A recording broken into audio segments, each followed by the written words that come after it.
Je ne sais pas si je me fais comprendre ou pas.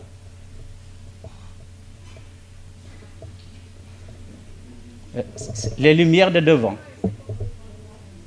D'accord. Donc on va essayer donc de parler de l'application de l'édition génomique dans les productions végétales. Diapositive.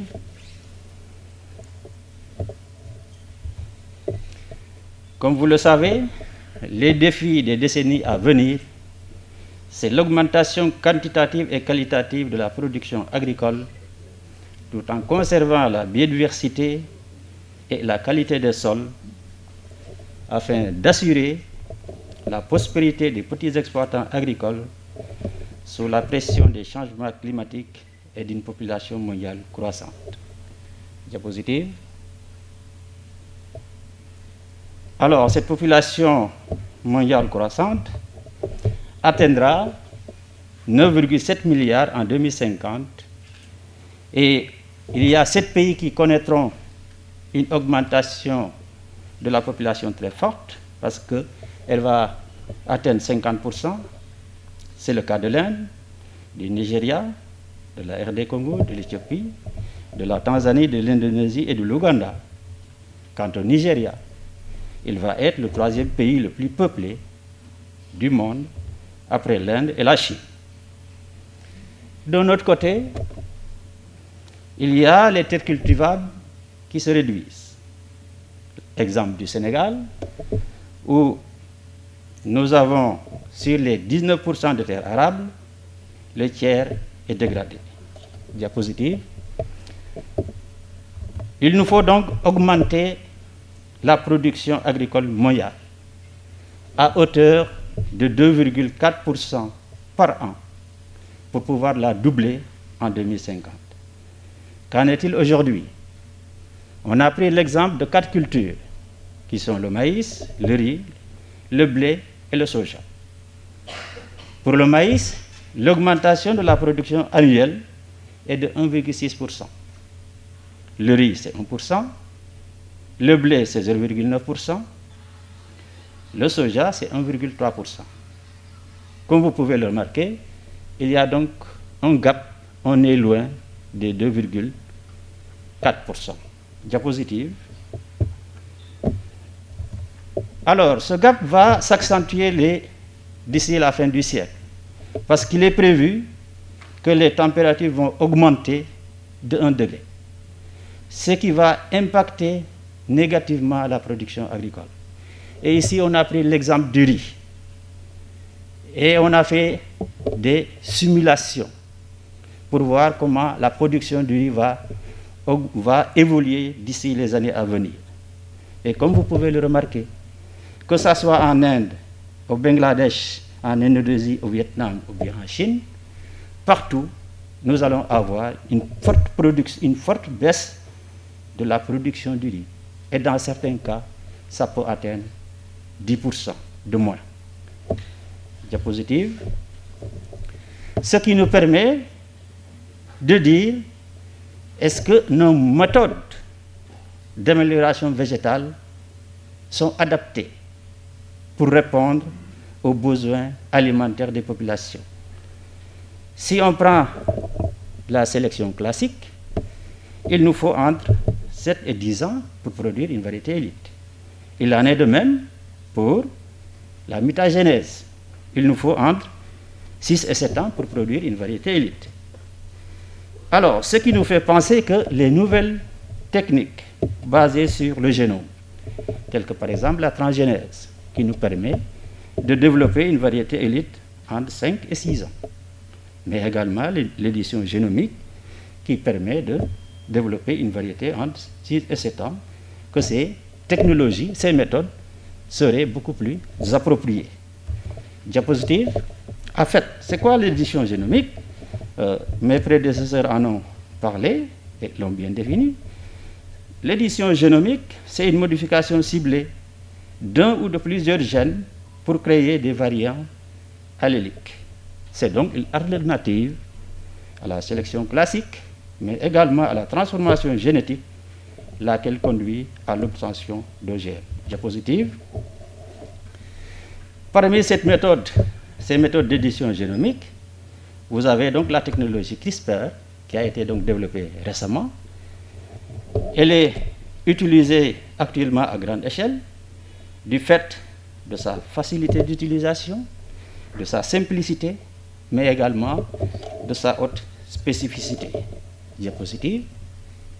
Elle a été appliquée pour domestiquer des espèces. Vous savez que les espèces sauvages ont beaucoup de caractères intéressants, tels que la résistance à des facteurs biotiques, mais également à des facteurs abiotiques. Alors, malheureusement, au cours de la domestication des espèces, c'est-à-dire quand l'homme s'est sédentarisé donc pour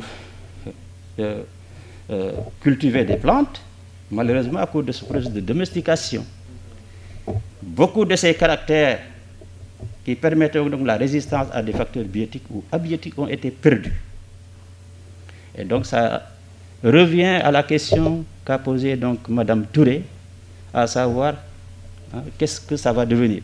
Et donc, vous voyez ici également, au cours de la domestication naturelle des espèces, les espèces cultivées ont perdu des caractères intéressants tels que la résistance à des maladies ou bien à des facteurs biotiques. Alors ici, qu'est-ce qu'ils ont fait? Ils ont utilisé la technologie CRISPR pour domestiquer une espèce qui est la tomate sauvage, tout en gardant les avantages de l'espèce sauvage. Ils ont donc ciblé 4 gènes à la fois. Et ils ont obtenu donc un mutant que vous avez à droite, qui a une ramification beaucoup plus importante. Donc vous voyez qu'ils ont modifié l'architecture de la plante. Mais également, ce mutant produit 10 fois plus de fruits que la variété non mutante. Diapositive. En termes de fruits, on a également remarqué que chez le mutant, il y a 3 fois la taille du fruit du mutant et 3 fois la taille du fruit du sauvage, que vous avez ici à gauche, au niveau donc de K. Alors, en termes d'augmentation de poids, également, on a remarqué que le mutant, ses fruits sont 200% plus gros que les non-mutants. Diapositive. Alors, également, c'est ce mutant, ils ont ciblé plusieurs gènes, et parmi lesquels il y a un. On a remarqué que chez ce mutant, la teneur en lycopène est augmentée de 500%. Les lycopènes sont connus comme ayant des propriétés anti-inflammatoires, mais également jouant un rôle dans la réduction des risques cardiovasculaires et des cancers. Diapositive. Alors, cette technologie également a été appliquée pour la pérennisation des caractères des hybrides. Vous entendez certainement donc parler des variétés hybrides, dont l'obtention est chronophage, donc ça prend énormément de temps pour développer une variété hybride. Malheureusement, les variétés hybrides, si vous semez leurs graines, vous perdez donc la performance donc, du fait de la ségrégation des caractères. Alors ici, avec la technologie CRISPR, ils ont ciblé 4 gènes que vous avez donc à droite au niveau de la figure. Ces 4 gènes ont été ciblés et l'objectif était ici de fixer les performances de l'hybride. La variété hybride, c'est la CY84. Le mutant, c'est le clone fixe. Ils ont ciblé les 4 gènes. Et comme vous pouvez le constater, au niveau donc de l'épi, vous voyez que le mutant a gardé les performances de la variété hybride. Et donc, mais également, c'est d'une manière pérenne. C'est-à-dire que si vous semez les graines du mutant, vous allez avoir les mêmes performances. Donc, on pérennise les caractères de l'hybride. Diapositive. Alors, en termes d'amélioration de la qualité alimentaire, également, il y a donc un collaborateur en 2020 qui a essayé donc d'améliorer la teneur en bêta-carotène du riz.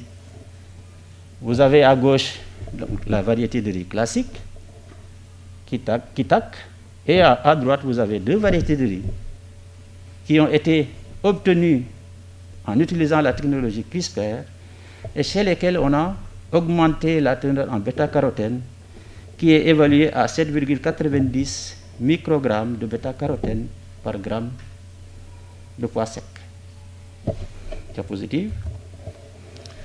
Il en est de même, comme l'a montré donc les travaux de Chances et collaborateurs en 2018, qu'on pouvait également réduire la teneur en gluten. Les médecins le savent, il y a beaucoup de personnes donc qui sont allergiques au gluten, parce qu'au niveau du gluten, vous avez 3 familles de protéines. Il y a les alpha-gliadines, il y a les oméga, mais également il y a les gamma. Et c'est les alpha qui causent ces problèmes d'allergie. Avec ça, la technologie CRISPR, comme vous pouvez le voir, vous voyez que chez le mutant, c'est le premier puits à gauche, le premier puits à gauche. Vous voyez que ils ont détecté donc les alpha, mais au niveau des 3 autres puits, il n'y a pas d'alpha. Donc ils ont éliminé les alpha-gliadines. Ça veut dire que donc ces blés pourront donc être consommés sans problème par les personnes qui sont allergiques. Diapositive. Alors, les travaux de Nekrasov également ont montré qu'on pouvait utiliser la technologie CRISPR pour induire la tolérance, la résistance à des maladies qui provoquent des ravages. Cela donc a été réalisé chez la tomate, chez laquelle vous avez ici donc les deux premières figures à gauche, où vous avez la variété non mutante qui a été donc infectée par l'oïdium, qui se traduit donc ici par des taches blanches, tandis que chez le mutant, on a infecté avec cette souche, avec l'oïdium, mais comme vous pouvez le remarquer, donc, il n'y a pas de développement de taches. Donc ça veut dire que cette variété est devenue donc résistante à cette maladie. Ce qu'ils ont fait, ils ont uniquement muté le récepteur du parasite. Donc le parasite n'a plus de récepteur chez la plante. Donc il ne peut plus infecter. Diapositive. Alors, il en est de même, comme nous l'a montré donc les travaux de Zhang 2019, qui suggèrent qu'on pouvait induire également la tolérance au stress salin chez le riz, en utilisant donc la technologie CRISPR. À gauche, donc, vous avez les variétés de riz qu'on a fait croître dans un milieu sans sel, et à droite, on a mis 0,75% de sel, et vous voyez que la variété non mutante, à droite, mais à gauche de la droite, vous avez le témoin qui commence donc à souffrir, et les mutants qui se développent bien donc dans un milieu qui contient 0,75% de sel. Diapositive. Il en est de même, donc, comme nous l'a montré également les travaux de Liao 2019, qui suggèrent qu'il était possible d'utiliser la technologie CRISPR pour induire la tolérance au stress hydrique, qui est un des problèmes dans les pays sahéliens. Comme vous pouvez le voir ici, à gauche, on a appliqué donc le stress salin, le stress hydrique. La variété non mutante, elle s'est HCC, et le témoin, des mutants, vous avez 3 variétés mutantes, il n'y a pas, elles ne souffrent pas du stress hydrique, et quand on a réhydraté, vous voyez que à droite, les mutants ont repris, mais le témoin n'a pas pu reprendre. Donc, ce qui veut dire que la technologie CRISPR est utilisable pour induire la tolérance au stress hydrique chez les plantes. Diapositive. Alors, comment on fait pour introduire ces outils de modification génétique chez les plantes? Donc, il y a 2 approches. La première approche, c'est ce qu'on a représenté en A. Dans cette approche, on peut introduire les équipements nécessaires à la modification génétique. C'est-à-dire, ça qu'on a représenté donc en bleu, c'est-à-dire les gènes qui vont coder pour la protéine Cas9 et pour le RNA guide. Donc ça, on les introduit dans le génome de la plante. Et vous voyez qu'au niveau des chromosomes là-bas, vous avez du bleu et du rouge. Le rouge, c'est la mutation. Alors, maintenant, il est possible d'éliminer les gènes étrangers qu'on a introduits. Les gènes étrangers qu'on a introduits, c'est les bleus. Comment on va procéder? Nous allons faire des croisements, autofécondation. Nous allons faire donc des autofécondations successives. Et à la fin, vous voyez là-bas à droite, il ne reste que les chromosomes qui ont le point rouge, c'est-à-dire qui ont la mutation, mais le chromosome, la partie bleue a disparu. La partie bleue, c'était les gènes étrangers. Donc là, on a uniquement un mutant qui est exempt de gènes étrangers. Donc ce n'est pas homogène.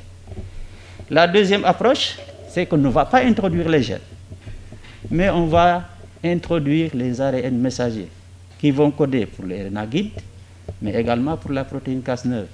Et on va faire ce qu'on appelle donc une expression transitoire, ce qui va permettre donc d'apporter la mutation sans intégration des gènes dans le génome de la plante ciblée. Et comme vous pouvez le voir, à droite là-bas, vous voyez que vous avez la plante élite qui a été produite, mais qui ne contient pas de gènes étrangers. Diapositive. Ce qui fait qu'au point de vue réglementaire, nous avons deux écoles aujourd'hui dans le monde. Vous avez une école dont la réglementation est basée sur la procédure d'obtention du produit final. Et vous avez l'autre école dont la réglementation est basée sur le produit final. C'est comme ce que je dis d'habitude. Si je dois juger, si je corrige des copies d'étudiants, est-ce que je dois tenir compte du milieu social pour attribuer une note? Ou bien je tiens compte uniquement de ce qu'ils ont écrit sur la copie. Alors, ceux qui se basent sur la procédure d'obtention considèrent que c'est homogène. Dans ce cas, la loi sur la biosécurité donc s'applique. Alors, puisque cette loi s'applique, on va avoir donc des procédures très lourdes, donc c'est chronophage, mais également c'est très cher de faire l'évaluation des organismes génétiquement modifiés. Alors, ces pays, vous avez donc l'Union européenne, qui applique donc la loi sur la procédure d'obtention. Vous avez l'Argentine et le Brésil. Eux, ils font leur réglementation, c'est au cas par cas. Vous avez également le Chili. Alors, au niveau de la CEDEAO, j'ai discuté avec des collègues de la CEDEAO, puisque l'édition génomique est venue après, beaucoup d'États ont adapté leurs lois sur la question de l'édition génomique. Alors, on a discuté, ils ont dit, puisque l'édition génomique, c'est un produit issu des biotechnologies, donc la loi sur les OGM va s'appliquer aux produits obtenus par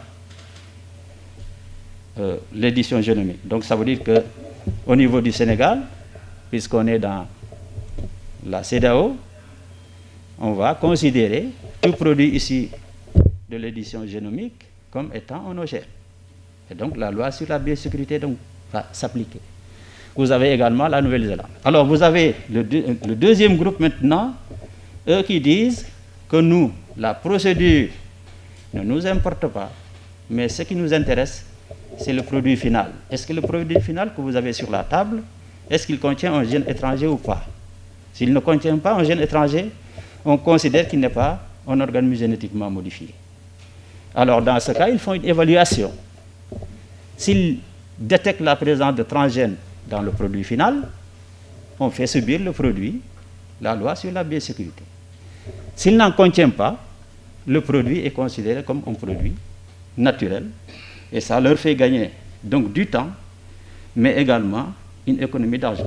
Alors les pays qui appliquent cette réglementation, c'est les États-Unis d'Amérique, vous avez l'Australie, vous avez le Japon et vous avez le Canada. Diapositive. Diapositive, s'il vous plaît. Alors, les produits issus donc de l'édition génomique sont déjà dans le marché. Vous avez ici donc la tomate qui est issue donc de l'édition génomique, qui a été commercialisée pour la première fois le 11 janvier 2021 au Japon. par la société donc Saratec Seed Company. Et cette tomate donc issue de l'édition génomique, qu'est-ce qu'ils ont amélioré? Cette tomate a une teneur élevée en acide alpha-aminobutyrique et ce produit est connu comme étant un produit qui aide à la relaxation mais également à une baisse de la production de la pression sanguine. Diapositive. Diapositive s'il vous plaît. Alors, donc, comme vous pouvez le constater, l'édition génomique est un puissant outil pour produire donc, des variétés élites sans introduire des gènes étrangers, ce qui va permettre donc d'avoir des variétés résistantes aux pathogènes, aux contraintes abiotiques, telles que par exemple la salinité ou la sécheresse, mais également des produits biofortifiés pour une meilleure donc, santé humaine. Alors, dans les années à venir maintenant, qu'est-ce qu'ils vont faire? Donc, ils vont associer ce qu'on appelle donc le speed breeding. Le speed breeding, c'est une méthode donc, qui a été développée par la NASA, hein, parce que quand ils vont dans l'espace, des fois, donc, ils amènent des graines pour faire des expérimentations. Et là, ils ont constaté qu'on peut accélérer le cycle des plantes en jouant sur les conditions environnementales. Donc, on va jouer sur la longueur de l'éclairement. Si on joue sur la longueur de l'éclairement, on accélère le cycle de la plante. Alors, donc, on va associer donc, le speed breeding, plus l'édition génomique, mais également les nanotechnologies. On va utiliser les nanotechnologies comme des vecteurs pour pouvoir donc faire ce qu'on appelle DNA delivery. Donc, pour pouvoir introduire l'ADN au niveau donc, de la plante. Donc ça, c'est quelque chose donc, qui va être utilisé. Donc, il y a beaucoup d'études qui sont actuellement en cours sur la combinaison donc, de ces trois effets pour pouvoir donc, développer donc, une variété élite au bout d'1 an uniquement. Alors qu'avec les méthodes classiques, il nous fallait 10 ans. Actuellement, il nous faudra donc 1 an pour sortir une variété. Je vous remercie.